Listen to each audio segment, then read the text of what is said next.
అనుదిన వాక్య ధ్యానములకు ప్రభు మనల్ని ప్రేమించి సజీవులుగా జ్ఞాపకం చేసుకున్నందుకే ప్రభుకు స్తోత్రములు.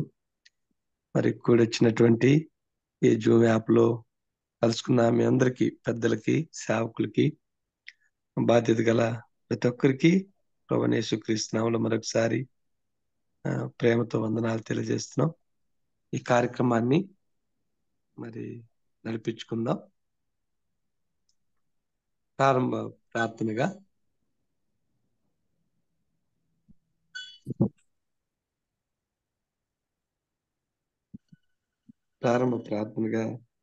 మరి శివయాన గారు ప్రార్థన చేస్తారు.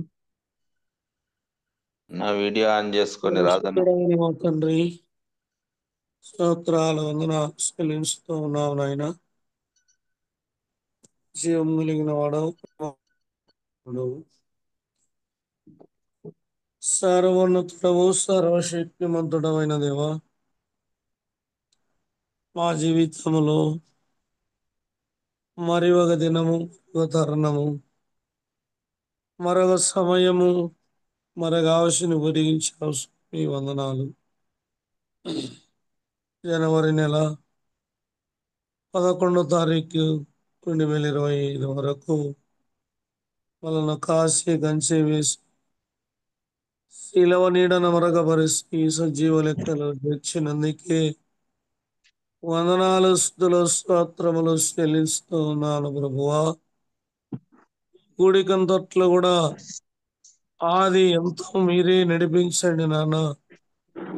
పాటల వలన నిలబడి నీవు దాసుడు వాక్యం అందిస్తూ ఉండగా శిలవ నీడన మరగపరుస్తుంది నాన్న.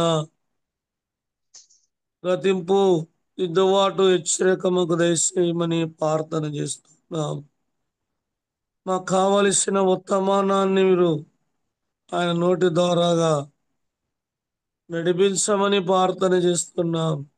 కరెంటు వలన గాని నాయనా తండ్రి సరవర గాని ఏది ఇబ్బందులు లేకుండా ప్రభువా నాయనా 6 గంటల వరకు నాయనా నా తండ్రి చక్కగా నడిపించమని ప్రభువైన యేసుక్రీస్తు పరిశుద్ధమైన నామములో ప్రార్థన చేసుకుంటున్నాము తండ్రి. ఆమేన్. వందనాలన్నా. వందనాలు. ప్రార్థన చేసినటువంటి ప్రియులు శివయాన గారికి ప్రభు ప్రేత వందనాలు. ఈ సమయంలో మరి ఒక కీర్తన విందాం. మన మధ్యలో సువార్త గాయకులు నంది రాజారావు గారు అన్నయ్య గారు ఉన్నారు. మరి ఒక కీర్తన పాడి ప్రభుని కనపరుస్తుండగా అందరం ప్రభుని స్తుతిద్దాం. అందరికీ ప్రేమ వందనాలు. మన క్రైస్తవ సునాద కీర్తనల్లో నుంచి 982వ కీర్తన పాడుకున్నాం. హైదరాబాద్ పుస్తకంలో 818వ కీర్తన. మా స్థానిక సంఘంలో ఈ రోజు రేపు ప్రత్యేక కూడికలు ఉన్నాయి. ఈ సమయానికల్లా మేము మందిరం దగ్గర ఉండాలా. వంట విషయాలలో కొంచెం సహాయం చేసుకోవాలి ఒకరికొకరము. ఈ రోజే నాకు ఈ పాట పడి లభించింది కాబట్టి పాట పాడి నేను లెఫ్ట్ అయ్యి కుటుంబంతో మందిరం దగ్గరికి వెళ్తా ఉన్నాము. దయచేసి క్షమించండి. కీర్తన పాడుకుందాం. దేవుని కృపయే గత ఏడంతా, దేవుని కృపయే గత ఏడంతా నన్ను కాపాడేనే, నిన్ను కాపాడేనే, నన్ను కాపాడేనే, నిన్ను కాపాడేనే. పాపులమైనా మనల రక్షించి సహవాసములో మనలను పెంచి, పాపులమైనా మనల రక్షించి సహవాసములో మనలను పెంచి దేవుని వాక్య దర్శనమిచ్చి దేవుని వాక్య దర్శనమిచ్చి నన్ను కాపాడేనే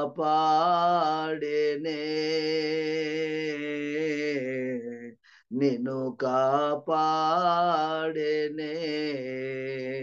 నన్ను కాపాడేనే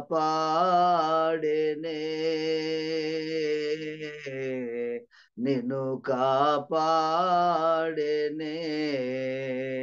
దేవుని కృపయే గత ఏడంతా దేవుని కృపయే గత ఏడంతా నన్ను కాపాడేనే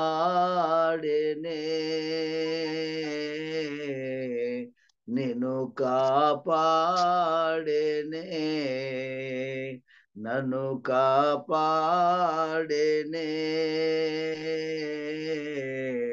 నిన్ను కాపాడేనే బలవంతుడని బాహుబలముచే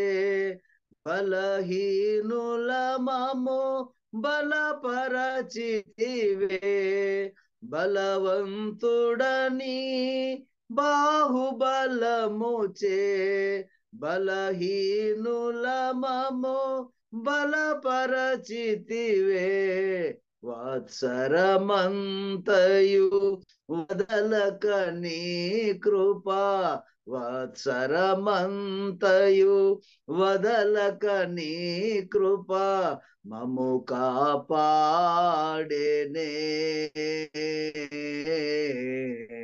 మరి కాపాడేనే మము కాపాడేనే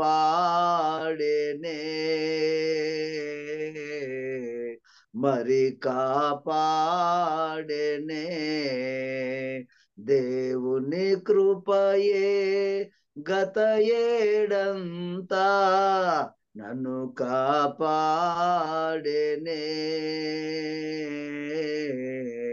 నిన్ను కాపాడునే ఓ నా ప్రాణమా ప్రభుని స్మరించుమా మరువకు మాయన ఉపకారములను ఓ నా ప్రాణమా ప్రభుని స్మరించుమా మరువకు మాయన ఉపకారములను అనుదినమాయన కృపలదలంచుచు అనుదినమాయన కృపలదలంచుచు హల్లెలూయా పాడుమా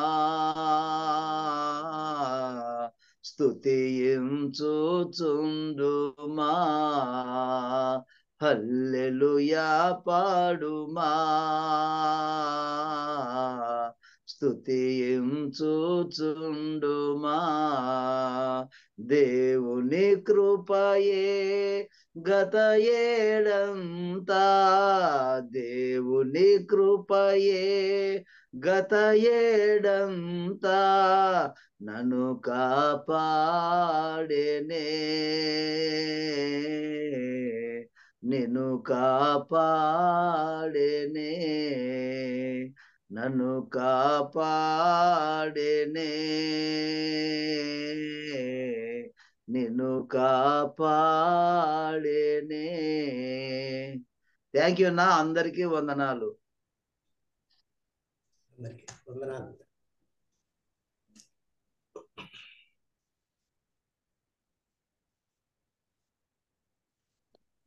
రాజు అన్న అన్మ్యూట్ అవ్వండి. సరేనా గత కాలమంతా దేవుడు మనల్ని కాచినాడని చక్కని కీర్తన పాడినటువంటి వీళ్ళు రాజారావు గారికి ప్రభువును బట్టి వందనాలు తెలియజేస్తున్నాం ప్రభునామంలో. ఈ సమయంలో మరి వెంకటరమణ అన్న గారు వాక్యం మనకు అందిస్తారు. దానికంటే ముందుగా ఒక మరి వాక్య వాక్యం గురించి ఒక ప్రార్థన చేసుకుందాం. వీళ్ళు దేవదానం గారు మరి వాక్యం నిమిత్తమై ఒక ప్రార్థన చేస్తారు. వందనాలన్నా. వందనాలు. దేవునికి స్తోత్రములు. దేవుని మహాకృపను బట్టి రాత్రి అంతా కనికరించి మనందరూ సజీవులుగా ఉంచి ఆయన పాసలు ఉదయ కాలమున ఆయన మాటలు వినడానికి మనందరినీ తీసుకొచ్చిన దేవత దేవునికి వందనాలు. చేరువచ్చిన ప్రతి వారికి ప్రత్యేకమైన వందనాలు. ప్రార్థన చేసుకున్నాం. పరిశుద్ధుడు అయిన ప్రేమగల కృపగల దయగల మా దేవ, మీ పవిత్రమైన ఘనమైన మనకు వందనాలు, స్తుతులు స్తోత్రాలు చెల్లిస్తున్నాం. కేవలం మీ ఉచితమైన కృప ద్వారా నూతన మాసంలో 11వ తారీఖునకు నడిపించారు. మీకు స్తోత్రాలు. ఈ ఉదయకాలంని మీ కృపతో మమ్మల్ని తృప్తిపరచడానికి గాను అనుదిన ఉదయకాల వాక్య ధ్యానములు ధ్యానించటానికి గాను ఈ ప్రాతకాలమున మమ్మల్ని అందరినీ పలు ప్రదేశాల నుండి మీ పాసలు నడిపించారు. మీకు స్తోత్రాలు. ఇంటి కార్యక్రమం జరిగించడానికి మీ దాసులు బర్నబాసన్ గారిని బట్టి వందనాలు. ఆయనకి ఇచ్చిన భారమును బట్టి బాధ్యతను బట్టి స్తుతులు చెల్లిస్తున్నాను. ఆయన ఇది ఇలాగూ కొనసాగాలని మేము మీ పాసలు కోరుకుంటుండగా మీరు జరిగించున్నందున మీకు స్తోత్రాలు చెల్లిస్తున్నాం.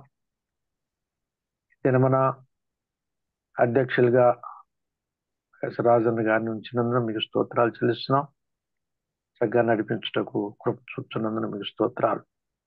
అంతేకాకుండా ప్రత్యేకంగా ఈ దినమున శ్రీ వెంకటరమణన్ గారిని వాక్య సందేశం ఇవ్వడానికి గాను నిర్ణయించిన విధానాన్ని బట్టి కూడా మిమ్మల్ని స్తుతిస్తూ కనపరుస్తున్నాం.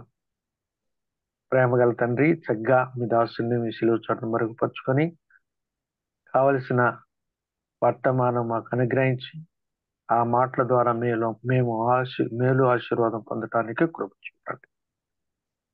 దయగల దేవా, మీరు మమ్మల్ని ఎంతో ప్రేమించారు. మీ ఉచితమైన కృప ద్వారా మమ్మల్ని రక్షించుకున్నారు. మా కొరకు ప్రాణం పెట్టి సమాజం తిరిగి లేచారు.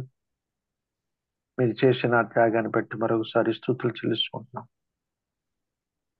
మరి శేఖర్ బాబన్ గారు ఆయన పనుల్లో తోడుగుండి మరి వివాహ ఫిక్స్ విషయంలో తోడుగుండి సహాయం చేశారు. మరలా తిరిగి రాయపూరు వెళ్ళాలని చెప్పి ఉంటుండగా ప్రియుని కొరకు ప్రార్థన చేసినాం. క్షేమంగా వెళ్ళి డ్యూటీల్లో మీ కృపలు వర్ధిల్లినట్లు చేయండి.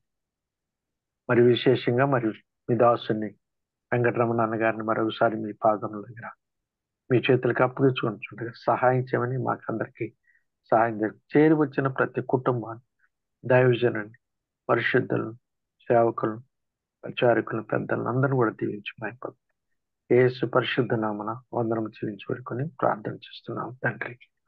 ఆమేన్. వాక్య నిమిత్తమై ప్రార్థన చేసిన పెద్దలు వీళ్ళు దేవదనం అంకుల్ గారికి వందనాలండి. వందనాలు.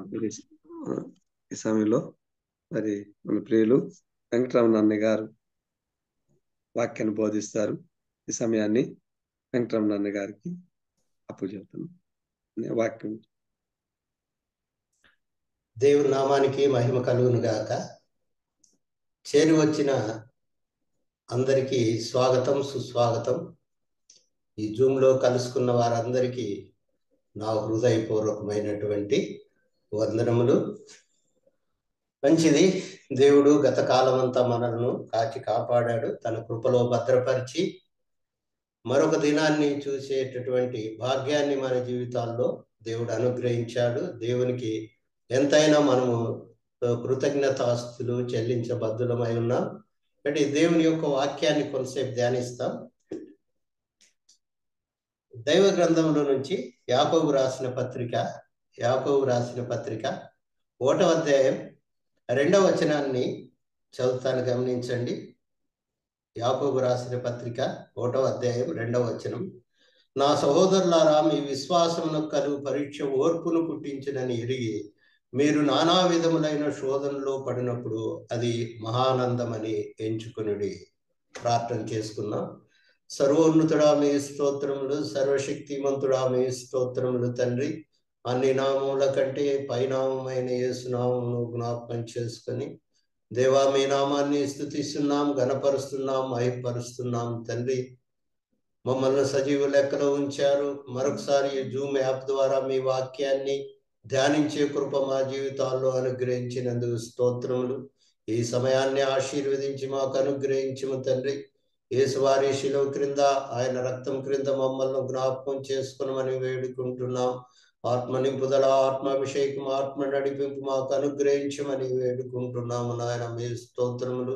ముందున్న సమయాన్ని మీ కనికరం కలిగిన హస్తాలకు అప్పచెప్తున్నాం. సహాయం చేయండి నాయన. ప్రభువా తండ్రి, దుమ్ముదురు లాంటి మీ దాసుని మీ శిలువ చాటును మరుగుపరిచి మీరే మీ యొక్క ఆత్మ ద్వారా నాతో మా అందరితో మీరు మాట్లాడమని వేడుకుంటున్నాం తండ్రి. నాయన ముందున్న సమయాన్ని మమ్మల్ని మీ కనికరం కలిగిన హస్తాలకు అప్పచెప్పుకుంటూ యేసువారి శక్తి కలిగిన నామమున స్తోత్రములు చెల్లించి దీన మనసుతో బ్రతిమాలి అడిగి వేడుకుంటున్నాం పరమ తండ్రి.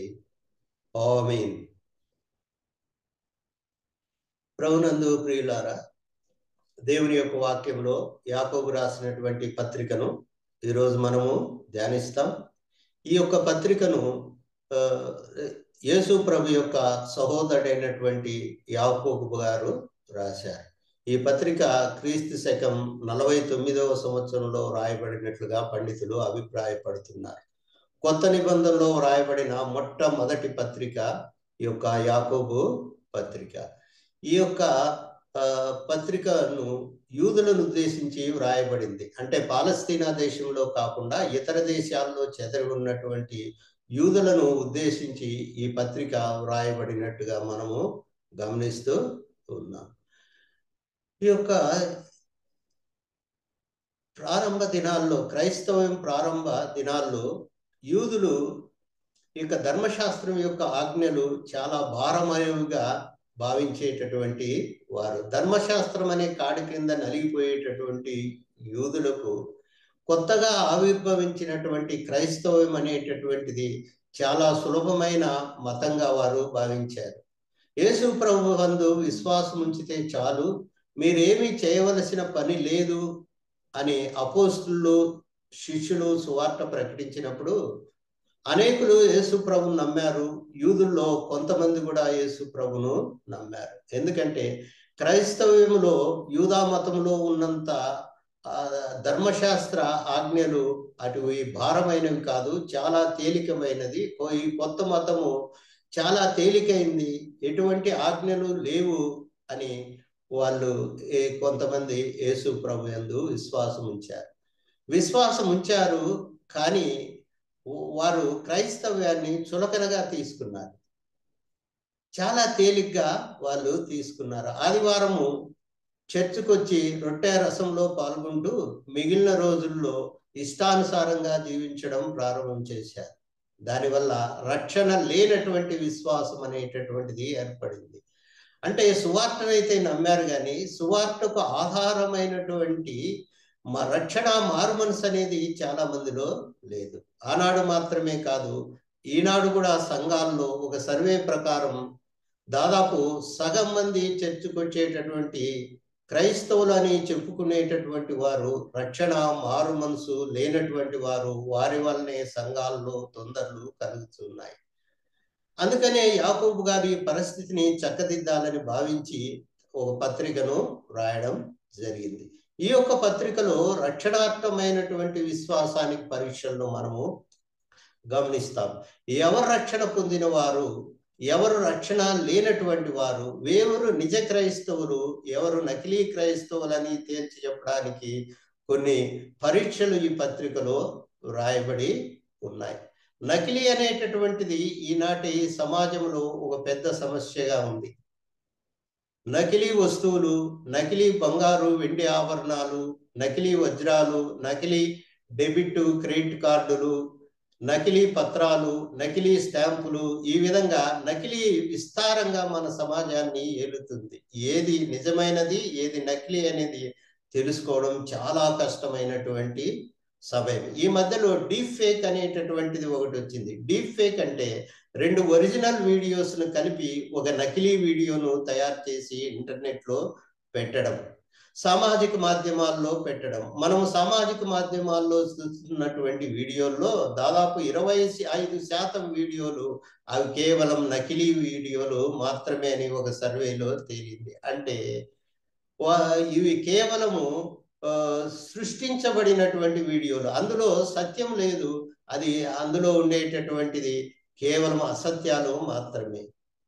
ఒకటి గమనించండి, వస్తువుల ద్వారా వీడియోల ద్వారా అవి నకిలీవైతే కలిగేటటువంటి నష్టము కొంతానికి మాత్రమే పరిమితమైంది. కానీ దేవునితో సంబంధం నకిలీదైతే, దేవుని పట్ల ఉండేటటువంటి విశ్వాసము నకిలీ విశ్వాసం అయితే, అది నిజమైన విశ్వాసం కాకున్నట్లయితే, అది కేవలం నామకార్థమైనటువంటి విశ్వాసం అయితే దానివల్ల కలిగేటటువంటి నష్టము అపారమైనటువంటిది అని మీకు మనవి చేస్తున్నాను. కాబట్టి నకిలీ విశ్వాసం వల్ల కలిగే నష్టము భర్తీ చేయలేనటువంటి విశ్వాసం కనుక ఎవరైతే యేసు ప్రభునందు విశ్వాసం ఉంచారో, ఎవరైతే క్రైస్తవులమని చెప్పుకుంటున్నారో వారు తమ యొక్క విశ్వాసాన్ని పరిశీలించుకోవలసిన అవసరం ఉంది, పరీక్షించుకోవలసినటువంటి అవసరం ఎంతైనా ఉందని యేసు ప్రభు నామంలో మీకందరికీ మనవి చేస్తున్నాను. ఈ విషయాన్ని సాక్షాత్తు యేసు క్రీస్తు ప్రభువే తెలియజేశాడు. ఆయన అన్నాడు మత్తయి సువార్త 7వ అధ్యాయం 21వ వచనంలో, ప్రభువా ప్రభువా అని ప్రతివాడు పరలోక రాజ్యంలో ప్రవేశింపలేడు, కానీ నా తండ్రి చిత్త ప్రకారము జరిగించువాడే పరలోక రాజ్యంలో ప్రవేశిస్తాను అని అన్నాడు. ఆ దినమున కొంతమంది, ప్రభువా నీ నామమున అద్భుతములు చేయలేదా, నీ నామమున ప్రవచించలేదా, నీ నామమున దయ్యములను మేము వెట్లగొట్టలేదా అని చెప్పుదురు. అయితే నేను మిమ్మల్ని ఎన్నడూ ఎరుగను, అక్రమం చేయు వారులారా నా యొద్ద నుండి వెళ్ళుము అని నేను చెప్పుదునని ప్రభు అయిన యేసుక్రీస్తు వారు తెలియజేశారు. అంటే యేసు ప్రభునందు విశ్వాసం ఉంచిన ప్రతి ఒక్కరూ, అద్భుతములు చేసేవారు, ప్రవచనాలు పలికేటటువంటి వారు కూడా రక్షణ లేని వారుగా ఉన్నారని, కొంతమంది రక్షణ లేని వారుగా ఉన్నారని ప్రభువే ఆనాడు తెలియజేశాడు. ఈనాడు కూడా ఈ వాక్య సత్యము ఎంతైనా నిజమైనది అని మనము జ్ఞాపకం చేసుకుంటున్నాం. బాప్తిజం ఇచ్చి యోహాను అన్నాడు, సర్ప సంతానమా, రాబో ఉగ్రత నుండి తప్పించుకుంటకు మీకు బుద్ధి చెప్పిన వారెవరు, మారు మనసుకు తగిన ఫలం ఫలించుడి అని తెలియజేశారు. గల్తీలకు రాసిన పత్రికలో మనం చూస్తాం, ప్రతి ఒక్కరూ తను తాను పరీక్షించుకోవాలి అని జ్ఞాపకం చేసుకుంటూ ఉన్నాం. అంటే కొరింథీయులకు రాసినటువంటి 2వ పత్రికలో ఈ విధంగా వ్రాయబడి ఉంది, మీరు విశ్వాసము గలవారై ఉన్నారో లేదో మిమ్మల్ని మీరు పరీక్షించుకునడి, మిమ్మల్ని మీరు శోధించుకునడి, మీరు భ్రష్టుని కాని ఎడల యేసుక్రీస్తు మీ యందు ఉన్నాడని మీ మటుకు మీరే ఎరుగరా అని వాక్యము మనకు ఉద్బోధిస్తుంది. వీటన్నిటిని బట్టి రక్షణ లేనటువంటి వారు మేము నిజంగా రక్షింపబడినామా లేదా అని తమ యొక్క రక్షణను నిర్ధారణ చేసుకోవాల్సిన అవసరం ఉంది. రక్షణను నిర్ధారణ చేసుకోవడానికి అవసరమైనటువంటి పరీక్షలు యాకోబు పత్రికలో మనం గమనిస్తున్నాం. అందువల్ల ఈ యాకోబు పత్రిక విశ్వాసులకు అవిశ్వాసులకు కూడా చాలా విలువైనటువంటి పత్రిక అని మీ దృష్టికి నేను తీసుకుని వస్తున్నాం. అంటే ఈ యాకోబు రాసిన పత్రిక 1వ అధ్యాయం 2వ వచనంలో మనం గమనిస్తే, నా సహోదరులారా మీ విశ్వాసమును కలుగు పరీక్ష ఓర్పును పుట్టించినని ఎరిగి మీరు నానా విధములైన శోధనలో పడినప్పుడు అది మహానందమని ఎంచుకునడి. అంటే విశ్వాసులు నిజ క్రైస్తవుల కాదని నిర్ధారణ చేసుకోవడానికి మొదటి పరీక్ష ఏమిటంటే శ్రమల యందు ఓర్పును కనపరచాలి. అంటే ఎవరైతే శ్రమల్లో ఓర్పును కనపరుస్తారో వారి విశ్వాసము సజీవమైన విశ్వాసం, నిజమైనటువంటి విశ్వాసం. అంటే శ్రమలకు నీ స్పందన ఏంటి అని విశ్వాసులను యాకోబు గారు ప్రశ్నిస్తున్నారు. కష్టాలు, శ్రమలు, వ్యాధులు, సమస్యలు, విపత్కరమైనటువంటి పరిస్థితులు అందరికీ సర్వసాధారణమైనటువంటివే. అయితే ఈ కష్టాలకు, శ్రమలకు మీరు ఏ విధంగా స్పందిస్తున్నారు? శ్రమలు మీ యొక్క విశ్వాసాన్ని నిర్వీర్యం చేస్తూ ఉన్నట్లయితే మీ యొక్క విశ్వాసం సరైనటువంటిది కాదు, మీ పద్ధతి మార్చుకోవాల్సినటువంటి అవసరం ఎంతైనా ఉందని యాకోబు గారు తెలియజేస్తాను ఉన్నారు. జీవితం ఒక పరీక్ష. నిరంతరము మనం పరీక్షింపబడుతుంటాం. వస్తువుల ద్వారా, ఆస్తుల ద్వారా, సమస్యల ద్వారా, వ్యాధుల ద్వారా, విపత్కరమైన పరిస్థితుల ద్వారా, ఆపదల ద్వారా, వెండి బంగారాల ద్వారా, ధనం ద్వారా, కామం ద్వారా, రకరకాలైనటువంటి వాటి ద్వారా మనం పరీక్షింపబడుతూ ఉంటాం. మనకు వచ్చేటటువంటి శ్రమలు జ్ఞాపకం ఉంచుకోండి, మనల్ని నాశనం చేయడానికి కాదు, కానీ మనలో ఉండేటటువంటి కల్మషాన్ని కాల్చివేయడానికేననేటటువంటి సత్యాన్ని గమనించాలి. శ్రమలు, సమస్యలు, వ్యాధులు, విపత్కరమైన పరిస్థితులు మనల్ని మరింత బలవంతులుగా, మరింత జ్ఞానవంతులుగా, మరింత గుణవంతులుగా, మరింత సంస్కారవంతులుగా, మరింత మానవతావాదులుగా చేస్తాయని జ్ఞాపకం ఉంచుకోవలసినటువంటి అవసరం ఉంది. కనుక ఆ శ్రమల్లో ఓర్పును కనపరచాలి. ఓ విశ్వాసి, శ్రమల్లో ఓర్పును కనపరచాలి. శ్రమల్లో ఓర్పును నీవు కనపరచకుండా ఉన్నట్లయితే నీ యొక్క విశ్వాసం సరైనటువంటిది కాదు అని దేవుని యొక్క వాక్యం ద్వారా మనం హెచ్చరింపబడుతున్నాం. ఇది మొదటి పరీక్ష. రెండవ పరీక్షను మనము జ్ఞాపకం చేసుకున్నాం. 1వ అధ్యాయం 13వ వచనాన్ని మీ దృష్టికి తెస్తాను. దేవుడు కీడు విషయమై శోధింపనేరడు, ఆయన ఎవరిని శోధింపడు గనక ఎవడైనను శోధింపబడినప్పుడు నేను దేవుని చేత శోధింపబడుతున్నానని అనకూడదు. చాలా మంది మనుషులు తమ స్వయంకృత అపరాధాల వల్ల, తమ తప్పిదాల వల్ల పాపం చేసి, శోధనకు లోబడి పాపం చేసి దేవుణ్ణి నిందిస్తారు. దేవుణ్ణి నిందించడం అనేటటువంటిది సర్వసాధారణంగా ఉంది. కాబట్టి ఈ శోధనలకు లోబడి దేవుణ్ణి నిందించేటటువంటి వారు నిజమైనటువంటి విశ్వాసులు కాదు అని దేవుని యొక్క వాక్యం స్పష్టంగా మనకు తెలియజేస్తుంది. కాబట్టి దేవుణ్ణి నీవు నిందించకుండా ఉన్నావా? ఇతర మనుషులను నిందించకుండా ఉన్నావా? సైతాన్ను నిందించకుండా ఉన్నావా? అది నీ యొక్క నిజ విశ్వాసానికి ఒక ముఖ్యమైనటువంటి పరీక్షగా మనం జ్ఞాపకం చేసుకుంటూ ఉన్నాం. కాబట్టి మొదటి పురుషుడైనటువంటి ఆదాము పాపం చేసి, ఆదామా ఎందుకు పాపం చేశావని దేవుడు ఆదామును నిలదీసినప్పుడు, నీవు నాకిచ్చినటువంటి స్త్రీ నాకు ఇయ్యగా నేను కొన్ని పండ్లను తిన్నానని ఆదాము తెలియజేశాడు. ఆదాము పాపం చేసి నిందను అవ్వ పైన వేశాడు. అవ్వను దేవుడు అడిగినప్పుడు ఆమె సర్పం నన్ను మోసపుచ్చింది అనింది. అంటే సర్పం పైన నింద వేయడం జరిగింది. కాబట్టి మానవ చరిత్రలో మనుషులు తాము చేసినటువంటి తప్పిదాలకు దేవునికి బాధ్యత అంటగట్టడం లేదా ఇతర మనుషులను నిందించడం జరుగుతూ ఉంటుంది. ఆదాము అన్నాడు, కాబట్టి తప్పు నాది కాదు, ఈ స్త్రీ కాదు, తప్పంట నీదే. కాబట్టి ఈ స్త్రీని ఎవరు నాకు ఇవ్వమన్నాడు? నీవే ఇచ్చావు. కాబట్టి ఆమె తప్పు చేసి పాపం చేసింది, కాబట్టి నాకు కొన్ని పండ్లు ఇచ్చింది, నేను తిన్నాను, తప్పంతా నాది కాదు, స్త్రీది కాదు, తప్పంతా నీదేనని దేవుణ్ణి నిందించడం జరిగింది. కాబట్టి శోధనలో దేవుణ్ణి నిందించకూడదు. ఎందుకంటే దేవుని యొక్క వాక్యంలో చూస్తే ప్రతి శ్రేష్టమైన ఈవియు, ప్రతి సంపూర్ణమైన వరమియు పరసంబంధమై జ్యోతిర్మయుడగు తండ్రి నుంచి కలుగుతున్నవి అని వాక్యము సెలవిస్తున్నది. అంటే దేవుని నుండి కలిగేటివి శ్రేష్టమైన ఈవులు, సంపూర్ణమైన వరాలు మంచివే గాని కీడు, శోధన, పాపము దేవుని నుంచి కలిగినటువంటివి కాదు. కాబట్టి శోధనకు లోబడి పాపం చేసి ఎవరు కూడా దేవుణ్ణి నిందించడానికి వీల్లేదు. ప్రతివాడు తన స్వకీయమైన దురాశ చేత ఎరువబడి మరలు కొల్పబడిన వాడై శోధింపబడును అని వాక్యము సెలవిస్తుంది. ఎందుకు శోధింపబడుతున్నారు? ఎందుకు శోధింపబడినప్పుడు పాపంలో పడిపోతున్నాడంటే హృదయంలో ఉండే స్వకీయమైన దురాశ. ఇర్మియా గారు అని అన్నారు, హృదయం మోసకరమైంది, అది ఘోరమైన వ్యాధి కలది, దాన్ని గ్రహించగలవాడు ఎవరు అని ప్రశ్నించడం జరుగుతుంది. హృదయంలో ఉండేటటువంటి ఆ పాప స్వభావమే శోధన కారణం అవుతుంది, పాపం చేయడానికి కారణం అవుతుంది. ఒక సత్యాన్ని మీరు గమనించండి, ప్రతి ఒక్కటి 2 సార్లు కట్టబడుతుంది. ఒకటి మైండ్లో కట్టబడుతుంది, తర్వాత వాస్తవంగా కట్టబడుతుంది.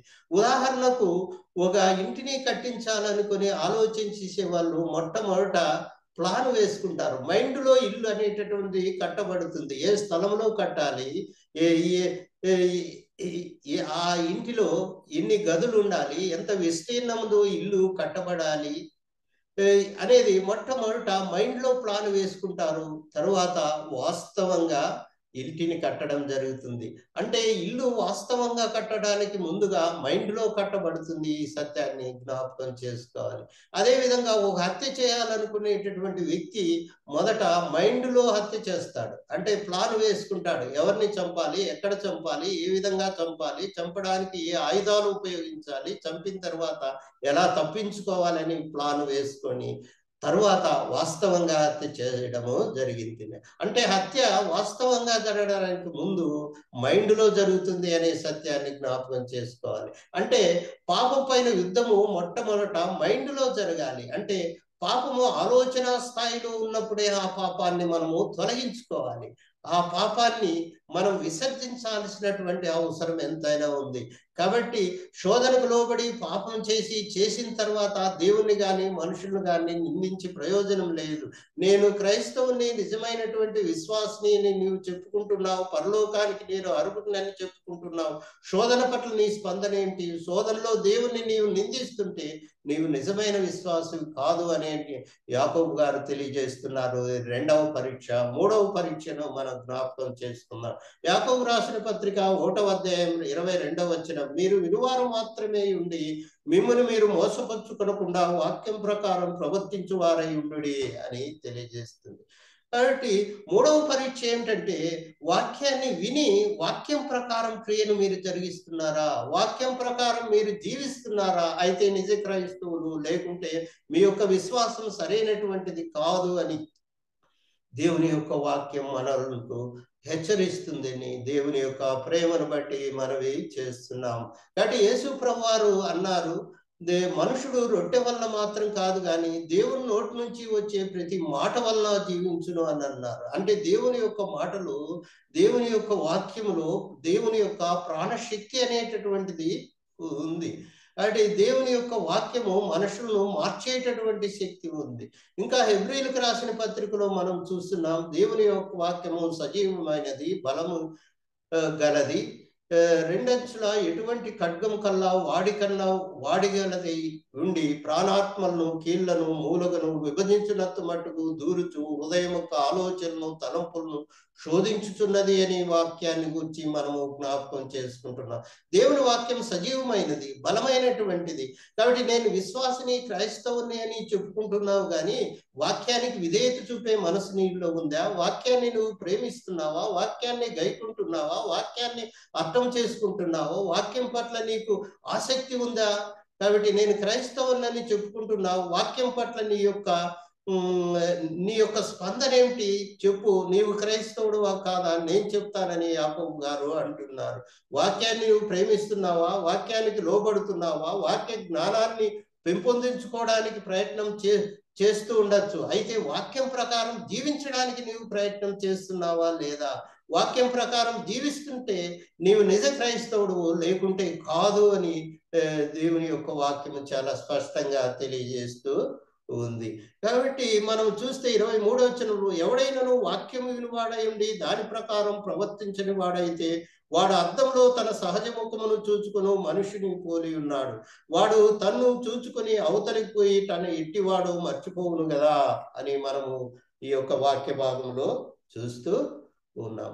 కాబట్టి మనము అద్దం ముందుకు ఎందుకు పోతాము? అద్దాన్ని చూడడానికి పోతామా? ముఖాన్ని చూసుకోవడానికి పోతామా? ముఖాన్ని చూసుకోవడానికి పోతాం కానీ అద్దం ఎట్లుందో చూడడానికి వెళ్ళము.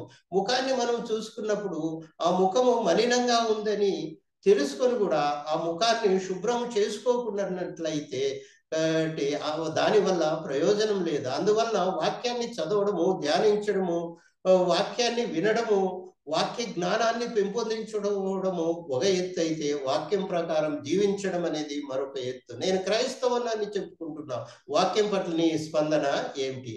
వాక్యానికి నీవు వాక్యం ప్రకారం జీవిస్తున్నావా? వాక్యాన్ని ప్రేమిస్తున్నావా?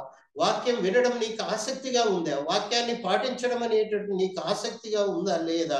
ఉంటే నీవు క్రైస్తవుడు, లేకుంటే కాదని యాకోబు గారు తెలియజేస్తున్నారు. 2వ అధ్యాయం 1వ వచనాన్ని మీ దృష్టికి తీసుకొని వస్తాను. నా సహోదరులారా, మహిమాస్వరూపియగు మన ప్రభు అయిన యేసుక్రీస్తుని గురించిన విశ్వాస విషయంలో మొగమాట పడకుడి అని ఈ యొక్క వాక్యములో మనం చూస్తున్నాం.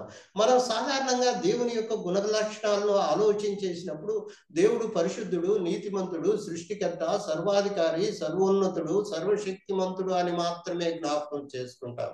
అయితే ఇవి కాకుండా మరొక ముఖ్యమైనటువంటి గుణ లక్షణము ఉంది. అదేంటంటే దేవుడు నిష్పక్షపాతి. దేవుడు నిష్పక్షపాతి. ఆయన నరుల ముఖమును లక్ష్య పెట్టువాడు కాదు అని వాక్యంలో మనము చూస్తున్నాం. అదేవిధంగా రోమీయులకు రాసిన పత్రికలో ఈ విధంగా మనం గమనిస్తున్నాం. ధర్మశాస్త్రము లేకయే దేవుడు పక్షపాతి కాడు. ధర్మశాస్త్రము లేకయే పాపం చేసిన వారు ధర్మశాస్త్రం లేకనే నశిస్తారు. ధర్మశాస్త్రం కలిగి ఉండి పాపం చేసిన వారు ధర్మశాస్త్రం ప్రకారం తీర్పు పొందుతారు అని వాక్యము సెలవిస్తుంది. దేవుడు నిష్పక్షపాతి. దేవునికి పక్షపాతం అనేటటువంటి లేదు. మనుషులైనటువంటి మనము, మరి ముఖ్యంగా విశ్వాసులైనటువంటి మనము నిష్పక్షపాతంగా వ్యవహరించాలి. దేవుడు మనుషుల ముఖమును లక్ష్య పెట్టువాడు కాదు. అంటే కులాన్ని బట్టి, మతాన్ని బట్టి, వర్గాన్ని బట్టి, జాతిని బట్టి, భాషను బట్టి, ప్రాంతాన్ని బట్టి దేవుడు మనుషుల మధ్య విచక్షణ చూపేటటువంటి వాడు కాడు. దేవుడు అందరినీ సమానంగా చూసేవాడు. ధనవంతులను ఒక రకంగా, పేదవారిని మరొక రకంగా దేవుడు చూసేవాడు కాదు. అయితే గమనించండి, కాబట్టి భూలోకమందే ధనవంతులు, పేదవారు అనేటటువంటి వారు ఉన్నారు, కానీ పరలోకంలో ధనవంతులు, పేదవారు అనేటటువంటి వర్గాలు అక్కడ లేవు. కాబట్టి అందరూ సమానమే.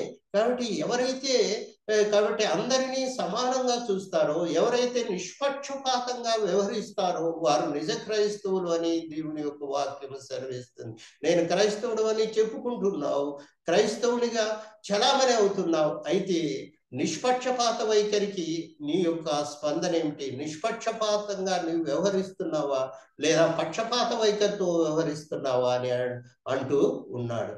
చూడండి, 2వ అధ్యాయం 9వ వచనంలో, మీరు పక్షపాతం గలవారైతే ధర్మశాస్త్రం వలన అపరాధులని తీర్చబడి పాపం చేయి వారగుదురు. అంటే పక్షపాత వైఖరి అది పాపమని దేవుని యొక్క చాలా స్పష్టంగా తెలియజేస్తుంది. కారణం ఏమిటంటే మొత్తము ఈ ప్రపంచమంతా పక్షపాత వైఖరిలో నడుస్తూ ఉంది. అంటే ప్రతి మనిషి ఎదుటి వ్యక్తికి తన మనసులో ఏదో ఒక ర్యాంక్ ఇచ్చుకుంటాడు. అది ఉన్న స్థాయి కావచ్చు, తక్కువ స్థాయి కావచ్చు, ఒక ర్యాంక్ ఇచ్చుకుంటాడు. ఆ ర్యాంక్ ప్రకారమే ఆ మనిషి విషయంలో వ్యవహరించడము జరుగుతుంది. ఆ మనిషికి ప్రిఫరెన్స్ ఇవ్వడము, లేదా ఆ మనిషిని బలపరచడము, ఈ విధంగా లేదా తృణీకరించడము, నీచపరచడము జరుగుతుంది. కాబట్టి నిష్పక్షపాత వైఖరి రక్షణాత్మకమైనటువంటి విశ్వాసానికి ఒక ముఖ్యమైన పరీక్షగా యాకోబు గారు ఈ యొక్క వాక్య భాగంలో తెలియజేశారు. కాబట్టి క్రైస్తవులు నిష్పక్షపాతులుగా ఉండాలి. పక్షపాత వైఖరి ఉంటే వారు నిజ క్రైస్తవులు కాదు అనేది మరొక ముఖ్యమైనటువంటి పరీక్ష. చూడండి, 2వ అధ్యాయం 14వ వచనంలో మనం చూస్తాం. నా సహోదరులారా, క్రియలు లేనప్పుడు ఎవడైనను తనకు విశ్వాసం కలదని చెప్పిన ఎడల ఏమి ప్రయోజనం? అట్టి విశ్వాసం అతని రక్షింపగలదా అని మనము చూస్తూ ఉన్నాం.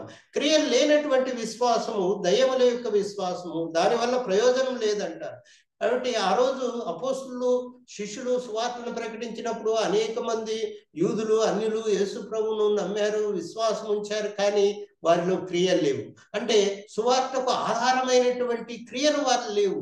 అంటే మారుమనసు లేదు, వారికి విధేయత లేదు. మారుమనసు, విధేయత అనేది ముఖ్యమైన క్రియలు, సువార్తకు ఆధారమైనవి, సువార్తకి ఇవి పునాది లాంటివి. పునాది అనేటటువంటి దెబ్బతినింది. మారుమనసు, రక్షణ లేకుండా మేము విశ్వాసం అని చెప్పుకుంటున్నారు. కాబట్టి యాకోబు గారు వారిని ప్రశ్నిస్తున్నారు. చెప్పుకున్న ఎడల, ఇక్కడ మనం చూస్తే చదవడానికి టైం లేదు, చెప్పుకున్న ఎడల, చెప్పుకొనిన ఎడల, చెప్పుకొనిన ఎడల అని 3 సార్లు రాయబడి ఉంది. అంటే చెప్పుదురు అని రాయబడింది. చెప్తే లాభం ఏమిటి? కాబట్టి ఎవరి యొక్క విశ్వాసం అయితే మాటలకు పరిమితం అవుతుందో అది నిజమైనటువంటి విశ్వాసం కాదు అని యాకోబు గారు తేల్చి చెబుతున్నారు. కాబట్టి నేను క్రైస్తవుని, నేను పరిశుద్ధుని, నేను పరలోకానికి అర్హుని, నేను యేసు ప్రభువుని నమ్మానని మాటల్లో మాత్రమే నీ విశ్వాసం కనపడిస్తే దానివల్ల ప్రయోజనం లేదు. ఇంకా అంటున్నాడు, మీ యొక్క విశ్వాసం జ్ఞానానికి మాత్రమే పరిమితమైతే, వాక్య జ్ఞానాన్ని బాగా ప్రోగు చేసుకుంటే, కాబట్టి మీ యేసు ప్రభు యందు మీకుండేటటువంటి విశ్వాసం కేవలం అది మానసిక జ్ఞానం అయితే, అది ఆచరణాత్మకమైనటువంటి జ్ఞానం కాకుంటే, అనుభవపూర్వకమైనటువంటి జ్ఞానం కాకుంటే, యేసు ప్రభు నీ జీవితంలో వాస్తవంగా పనిచేయకున్నట్లయితే నీ యొక్క విశ్వాసం సరైనటువంటి విశ్వాసం కాదు అని యాకోబు గారు తెలియజేస్తున్నారు.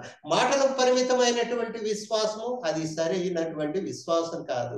కాబట్టి జ్ఞానంతో సరిపెట్టుకునేటటువంటి విశ్వాసం, అంటే జ్ఞానాన్ని ఆర్జించి ఆర్జించి ఆర్జించి బైబిల్ జ్ఞానాన్ని, వాక్యాన్ని నేర్చుకొని దానివల్ల, కాబట్టి నేర్చుకోవడం తప్పని చెప్పడం లేదు, కేవలం నేర్చుకోవడానికి మాత్రమే పరిమితమై ఆచరణలో లేకున్నట్లయితే అది సరైనటువంటి విశ్వాసం కాదు. ఇంకా యాకోబు గారు మరొక సత్యాన్ని కూడా ఈ వాక్య భాగంలో మనకు తెలియజేస్తూ ఉన్నారు.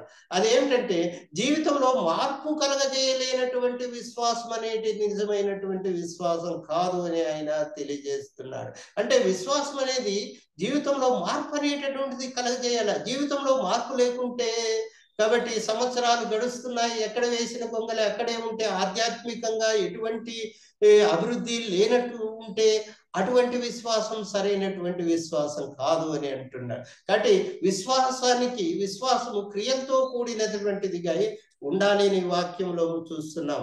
కాబట్టి 17వ వచనంలో చూస్తే, అలాగే విశ్వాసం క్రియలు లేదైతే అది ఒంటిగా ఉండి మృతమైనది. అంటే రక్షణ లేకుండా, మారుమనసు లేకుండా, విధేయత లేకుండా ఉండేటటువంటి విశ్వాసం, కేవలం మాటలకు మాత్రమే పరిమితమైనటువంటి విశ్వాసం, కాబట్టి జ్ఞానానికి మాత్రమే పరిమితమైనటువంటి విశ్వాసం, జీవితంలో మార్పు కలగజేయలేనటువంటి విశ్వాసం, అది మృతమైంది, అది దయ్యముల విశ్వాసం. దానివల్ల నీకు ఎటువంటి ప్రయోజనం లేదు, ఇతరులకు ఎటువంటి ప్రయోజనము లేదు అని మనము క్రియలు లేనటువంటి విశ్వాసం అనేటటువంటిది ఇలాంటి మృతమైనటువంటి విశ్వాసం. ఇది 4వ పరీక్షగా దేవుని యొక్క వాక్యంలో మనం గమనిస్తున్నాం. 5వ పరీక్షను మనము జ్ఞాపకం చేసుకుంటూ ఉన్నాం. కాబట్టి 3వ అధ్యాయంలో మనము ఈ విధంగా చూస్తున్నాం. యాకోబు రాసిన పత్రిక 3వ అధ్యాయంలో మనం చూస్తున్నాం. నోటికి కళ్ళెం పెట్టి వాటి శరీరమంతయు త్రిప్పబడును కదా, ఓడలను కూడా చూడి అవి ఎంతో గొప్పవై పెనుగాలి చేత కొట్టుకొని పోబడినను, ఓడ నడుపువాని ఉద్దేశం చొప్పున మిక్కిలి చిన్నదగు చుక్కాని చేత తిప్పబడును. అలాగనే నాలుగు కూడా చిన్న అవయవమై బహుగా అదిరిపడును. ఎంత కొంచెము నిప్పు ఎంత విస్తారమైన అడవిని తగులపెట్టును. నాలుక అగ్నియే. నాలుక మన అవయవములు ఉంచబడిన పాప ప్రపంచమై సర్వ శరీరమునకు మాలిన్యము కలగజేయచ్చు. ప్రకృతి చక్రమునకు చిచ్చు పెట్టును, అది నరకం చేత చిచ్చు పెట్టబడును అని వాక్యములో మనం చూస్తున్నాం. అంటే 5వ పరీక్షగా మనం గమనిస్తున్నాం. నేను విశ్వాసిని అని చెప్పుకుంటున్నావు, విశ్వాసిగా చలామణి అవుతున్నావు, అయితే నీవు నీ నోటిని అదుపులో ఉంచుకున్నావా? నీ నాలుకను అదుపులో ఉంచుకున్నావా?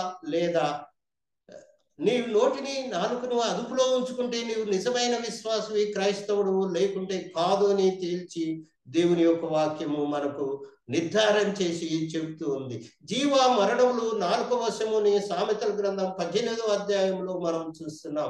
కాబట్టి నాలుక శక్తివంతమైనటువంటిది, నాశనం చేసేటటువంటి, విధ్వంసాన్ని సృష్టించేటటువంటి శక్తి నాలుకకు నోటికి ఉంది. ఈ సత్యాన్ని గమనించాలి.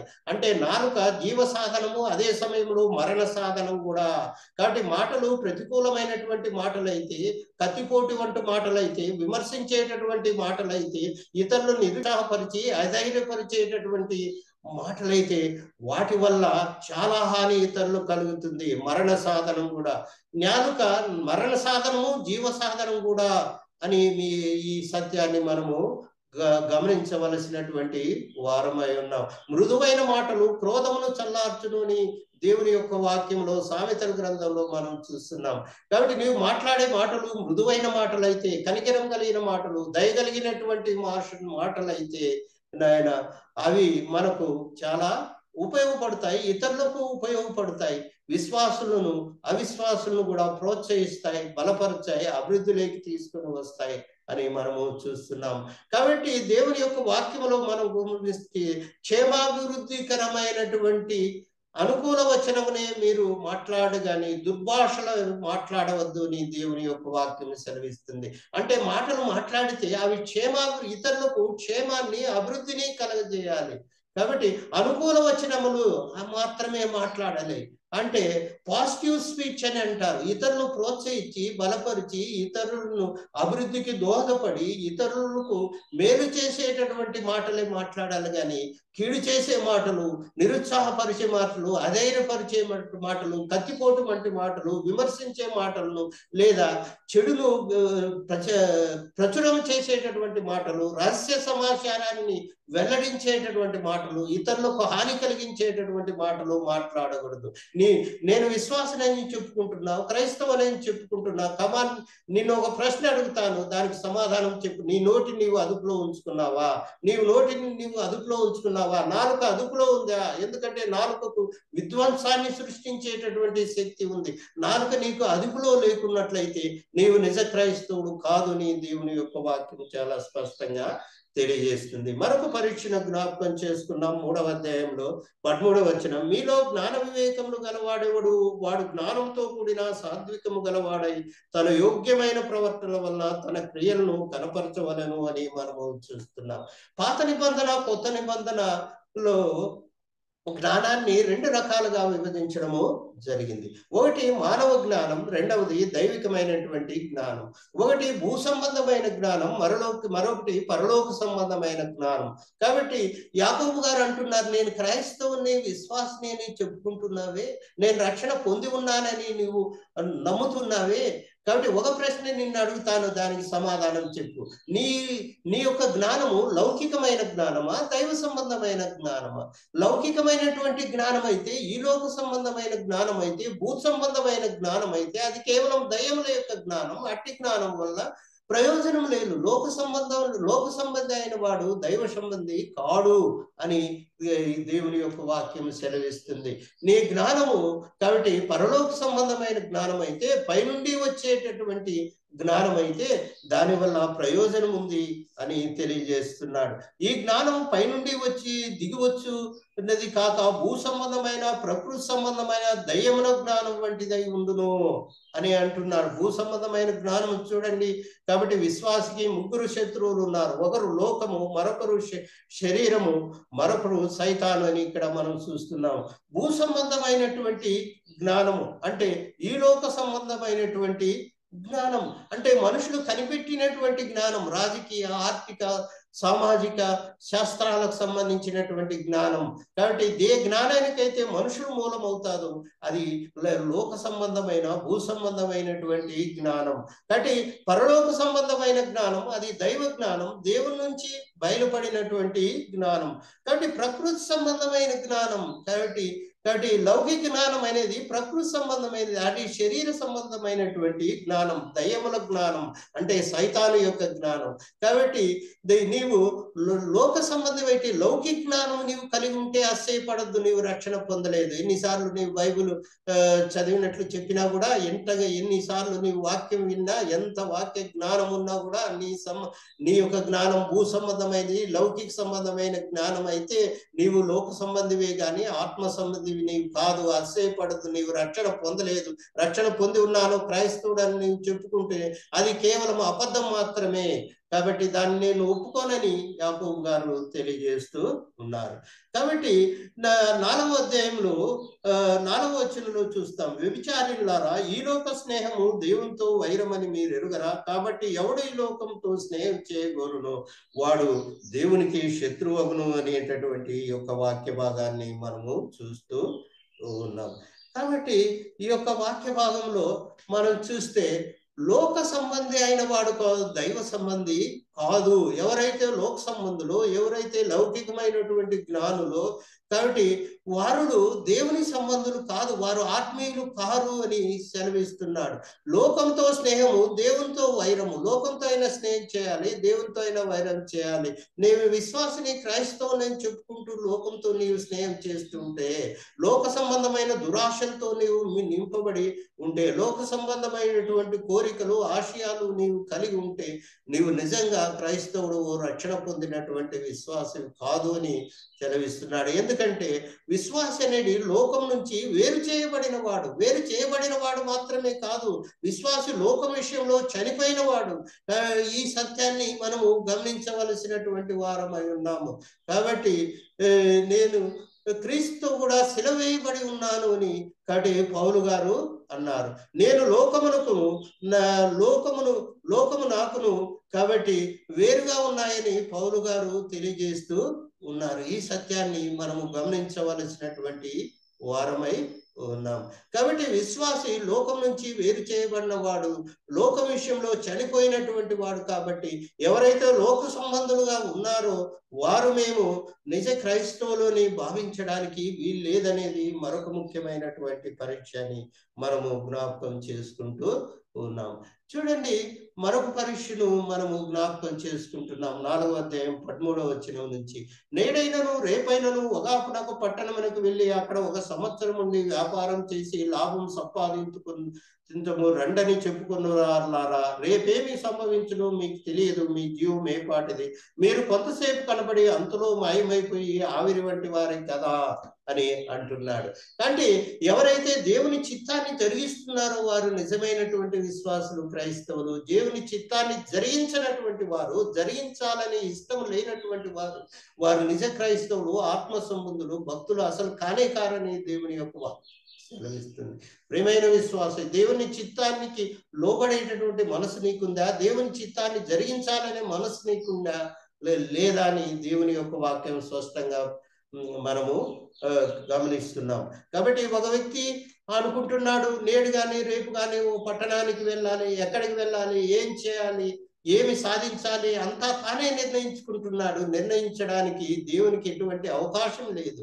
ఎక్కడికి వెళ్ళాలి? ఓ పట్టణానికి వెళ్ళాలి, ఏం చేయాలి, వ్యాపారం చేయాలి, ఏమి సాధించాలి, లాభం సంపాదించాలి, అన్ని తానే నిర్ణయించుకుంటున్నాడు. నిర్ణయించుకోవడానికి దేవునికి ఏమి అవకాశం అనేది ఇవ్వలేదు. కాబట్టి నీ యొక్క ఆశలు, కోరికలు దేవుని చిత్తానికి భిన్నంగా ఉన్నట్లయితే, దేవుని చిత్తాన్ని జరిగించేటటువంటి మనసు నీకు లేకున్నట్లయితే నీవు నిజ క్రైస్తవుడు కాదు. కాబట్టి విశ్వాసం అని చెప్పుకుంటున్నావు, క్రైస్తవుడు అని చెప్పుకుంటున్నావు. కాబట్టి కమాన్, ఒక ప్రశ్న నిన్ను అడుగుతాను, దానికి సమాధానం చెప్పు. అది ఏమిటంటే, కాబట్టి దేవుని చిత్తాన్ని జరిగించేటటువంటి మనసు నీకు ఉందా? దేవుని చిత్తాన్ని వాస్తవంగా నీవు జరిగిస్తున్నావా? నీ చిత్తాన్ని నీవు జరిగించుకుంటున్నావా?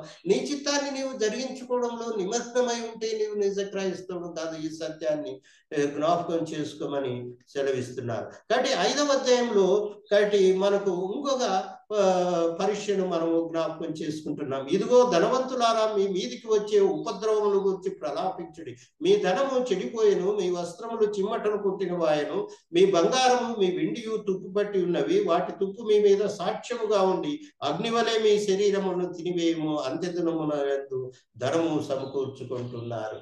అంటే మరొకటి, దుష్టులైనటువంటి ధనవంతులు రక్షణ పొందినటువంటి వారు కాదు.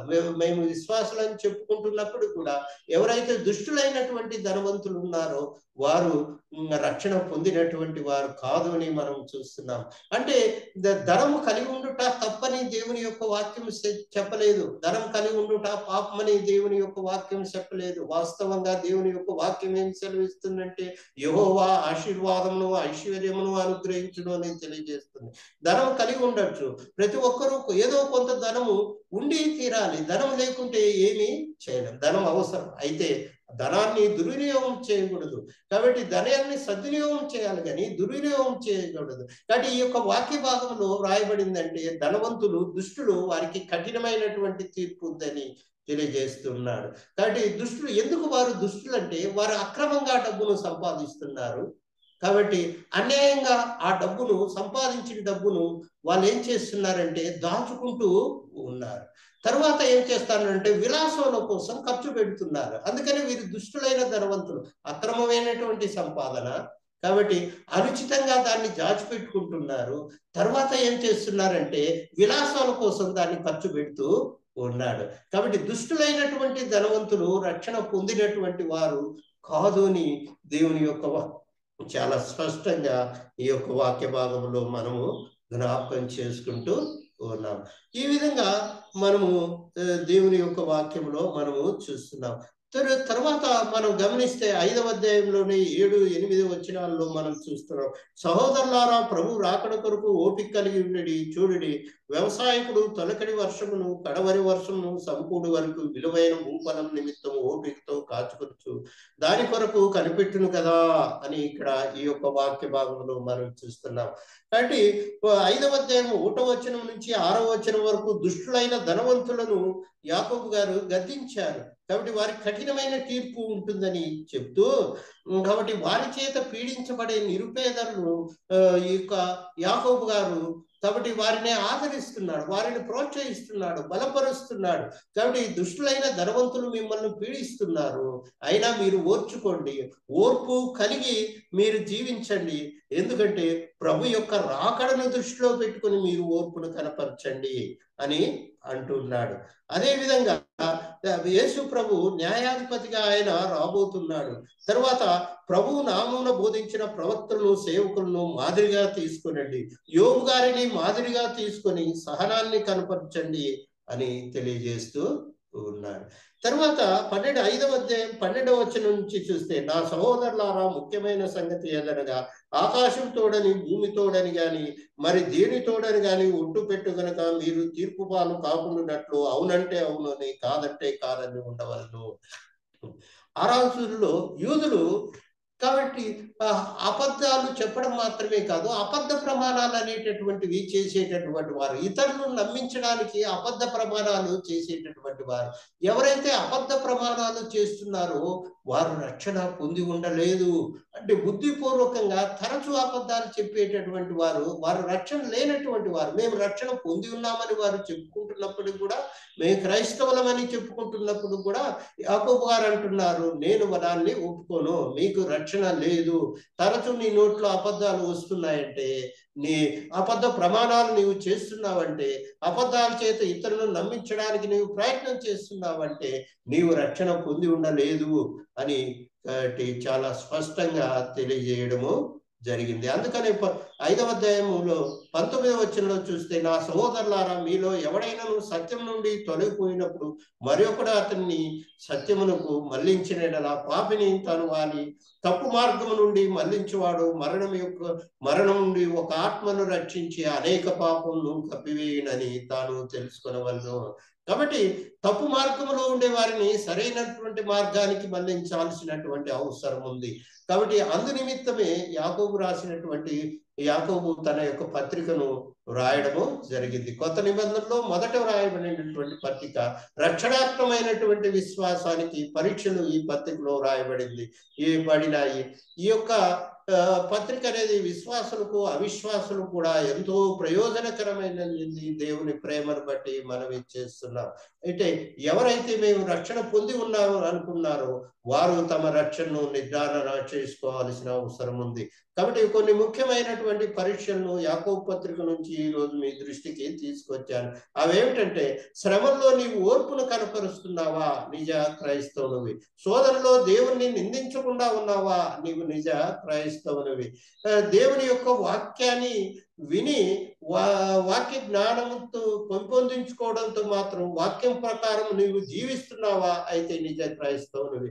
నిష్పక్షపాతంతో నీవు వ్యవహరిస్తున్నావా, అందరి పట్ల పక్షపాత వైఖరి లేకుండా పూర్తిగా నిష్పక్షపాతంగా వ్యవహరిస్తున్నావా, నీవు నిజ క్రైస్తవుడు. నీ యొక్క విశ్వాసం అనేటటువంటిది క్రియాపూర్వకమైనదా అంటే విధేయత, మారు మనసు నీకుందా, అయితే నిజ క్రైస్తవుడివి. మారు మనసు లేకుండా కేవలం నీ యొక్క విశ్వాసం మాటలకు మాత్రమే పరిమితమై, జ్ఞానానికి మాత్రమే పరిమితమై, అదే విధంగా జీవితంలో మార్పు తేలినటువంటి విశ్వాసం నీలో ఉందా, అది దయముల విశ్వాసం. జాగ్రత్త పడు, నీ యొక్క విశ్వాసము క్రియాపూర్వకంగా ఉండాలని తెలియజేస్తున్నాడు. నేను క్రైస్తవుడు అని చెప్పుకుంటున్నావు, నీ నోటిని నీవు అదుపులో ఉంచుకున్నావా? అదుపులో ఉంచుకున్నట్లయితే నీవు నిజ క్రైస్తవుడు. లేదా విచ్చలవిడిగా నీవు మాట్లాడుతుంటే కాబట్టి నిజ క్రైస్తవుడు కాదు అని తెలియజేస్తున్నాడు. నేను క్రైస్తవుడు అంటున్నా, నీ జ్ఞాన స్వభావాన్ని చెప్పు. లౌకికమైన జ్ఞానమా, దైవ సంబంధమైన జ్ఞానమా? లౌకికమైన జ్ఞానం అయితే నువ్వు అబద్ధం చెప్తున్నావు. కాబట్టి లౌకిక జ్ఞానులు ఆత్మ సంబంధులు కాదు, వారు భక్తులు కాదు, వారు పరలోకానికి ఉద్దేశించబడిన వారు కాదు అని తెలియజేస్తున్నాడు. కాబట్టి లోకంతో స్నేహము దేవునితో వైరమని మీరు ఎరుగరా? లోకంతో స్నేహం ఎవరైతే చేస్తున్నారో వారి దేవునికి శత్రువులు. నేను ఆత్మీయుని, భక్తుని అని ఎందుకు చెప్పుకుంటున్నావు? నీవు చెప్తున్నది అది కేవలం అబద్ధం మాత్రమే. లోకం నుంచి నీవు వేరు చేయబడి ఉండాలి. లోకం విషయంలో నీవు చనిపోయినటువంటి అనుభవాన్ని కలిగి ఉండాలి. అప్పుడే నీవు నిజ క్రైస్తవుడు అని తెలియజేస్తూ ఉన్నాడు. అదేవిధంగా అబద్ధ ప్రమాణాలు చేసేటటువంటి వారు, తరచూ అబద్ధాలు మాట్లాడేటటువంటి వారు నిజ క్రైస్తవులు కాదు. దేవుని చిత్తాన్ని జరిగించేటటువంటి మనసు లేనటువంటి వారు, దేవుని చిత్తాన్ని జరిగించనటువంటి వారు, కాబట్టి వారు నిజ క్రైస్తవులు కాదు. దుష్టులైనటువంటి ధనవంతులు నిజ క్రైస్తవులు కాదు. ఎందుకంటే అక్రమంగా సంపాదించి అనుచితంగా దాన్ని దాచిపెట్టుకొని వాళ్ళు ఏం చేస్తున్నారు? విలాసాల కోసం ఖర్చు పెడుతున్నారు. పేదలను వారు పీడిస్తున్నారు. వారు నిజ క్రైస్తవులు కాదు, వారు విశ్వాసులు కాదు. నీవు దుష్టుడైన ధనవంతుడైతే నేను విశ్వాసిని, క్రైస్తవుడని ఎందుకు చెప్పుకుంటావు? దానివల్ల నీకు ప్రయోజనం లేదు, ఇతరులకు ప్రయోజనం లేదు. ప్రభు అయిన యేసుక్రీస్తు వారు చేసినటువంటి కొండ మీద ప్రసంగాన్ని ఆధారంగా చేసుకుని యాకోబు గారు దాన్ని వివరించాడు. దాన్ని విస్తృతపరిచినట్టుగా మనము చూస్తున్నాం. ప్రభు అన్నాడు, ప్రభువా ప్రభువా అనే ప్రతి వాడు పరలోక రాజ్యంలో ప్రవేశింపలేడు అని ప్రభు వారు అన్నారు. కాబట్టి ఆయన యొక్క బోధన ఆధారంగా చేసుకుని ఆయన బోధనను విస్తృతపరచడానికి, ఆయన బోధన వివరించడానికి మాత్రమే యాకోబు గారు ఈ యొక్క పత్రికను రాసినట్టుగా మనం జ్ఞాపకం చేసుకుంటున్నాం. కాబట్టి మనకు సమయము అయిపోయింది. దేవుని నామమున అందరికీ, ఓపికగా విన్నటువంటి వారందరికీ నా హృదయపూర్వకమైన వందనములు తెలియజేస్తూ దేవునికి మహిమ, ఘనత, కీర్తి, ప్రభావములు ఆరోపిస్తూ ఈ నా యొక్క ప్రసంగాన్ని ఇంతటితో ముగిస్తున్నాను. అందరికీ తండ్రి, ఈనాడు క్రైస్తవ్యం ఎలాగ ఉండాలో, విశ్వాసులు ఎలాగా ఉండాలో, నిజ క్రైస్తవులుగా ఎలాగ జీవించాలో, మరి తండ్రి కేవలం నాయన మరి తండ్రి ఆచారం కాకుండా ఆత్మీయంగా ఎలాగ ఉండాలో మీరు మాతో మాట్లాడినందుకు మీకు స్తోత్రాలు స్వామి, వందనాలు చెల్లిస్తుంటాం. విన్నటువంటి వాక్యం మా హృదయాల్లో భద్రపరుచుకొని ఆ ప్రకారంగా జీవించడానికి, మా జీవితాలను ఆ విధంగా మలుచుకోవడానికి మీరు కృప చూపమని, మాలో ఉన్న ప్రతి బలహీనత తీసేసి మంచి బలాన్ని అనుగ్రహిస్తారని నమ్మి నీకు వందనాలు చెల్లిస్తూ మహిమ, ఘనత, ప్రభావం మీకు ఆరోపిస్తున్నాం తండ్రి. వాక్యం అందించిన మీ దాస్తుని మీరు ఇంకా బలపరచండి, స్థిరపరిచి భద్రపరచుకొని మీ సేవలో బలమైన పనిముట్టుగా వాడుకోండి. తిరిగి నాయన మరి తండ్రి బాధ్యత వహిస్తున్న నా తండ్రి మీ దాసులను బట్టి, ఈరోజు నడిపిస్తున్న మీ దాసులను బట్టి, పాల్గొన్న ప్రియులందరినీ బట్టి మీకే స్తోత్రాలు, వందనాలు చెల్లిస్తున్నాం. అందరూ కూడా మరి తండ్రి మీరు మహిమార్థమే నాయన జీవించలాగా సహాయం తెచ్చండి. తిరిగి నాయన మరి తండ్రి దిన కార్యక్రమం అంతట్లో మాత్రం నడిపిస్తారని, లోక మాలిన్యం మాకంటూ కూడా కాపాడతారని నమ్మి నీకు వందనాలు చెల్లిస్తూ ముందున్న సమయాన్ని మీ చేతికి అప్పగించుకుంటూ ఘనత, మహిమ, ప్రభావం మీకు ఆరోపిస్తూ మరి తండ్రి ఈ దినం మా అనంతపురంలో గ్యాస్పల్ అసెంబ్లీలో ప్రత్యేక కొడుకులు ఉంటుండగా మీ దాసుడు మరి తండ్రి ఉలవపాడు నుంచి నాయన మరి తండ్రి జాన్ పాల్ గారు వస్తుండగా క్షేమంగా మా వద్దకు నడిపించి చక్కటి వర్తమానాలు అందించడానికి ఈ రోజు జరగబోయే ప్రత్యేక కొడుకల్లో మీరు చక్కగా నడిపించుకోమని మా ప్రాణప్రియుడు, రక్షకుడు, విమోచకుడు, సజీవుడైనటువంటి యేసు ప్రభువుల వారి పరిశుద్ధమైన నామాన్ని బట్టి స్తుతించి ప్రార్థించి దీన మనకు కలిగి పెడుకుంటున్నాం తండ్రి. ఆమేన్. ప్రార్థన చేసిన ఆదినారాయణ గారికి మరి వందనాలండి. ప్రార్థన చేసినటువంటి శివయాన్న గారికి, అలాగే మరి పాట పాడిన రాజారావు గారికి, మరి వాక్య ధ్యానం చేసినటువంటి ప్రియులు వెంకటరమణ గారికి, చివరి ప్రార్థన చేసినటువంటి ఆదినారాయణ గారికి, మరి సమయం ఇచ్చినటువంటి బరణబాబు గారికి చాలా వందనాలు. ఈ సహవాసానికిలో చేర్చుకుని మరి ఇలాగన కలుపుకుని మమ్మల్ని ఈ విధంగా జ్ఞాపకం చేసుకుంటున్నందుకు మరొకసారి మీ అందరికీ ప్రియులు బరణబాస్ గారికి ప్రత్యేకమైన వందనాలు. ఈ సమయాన్ని మరి బరణబాస్ గారికి అప్పగిస్తున్నాను. Thank you.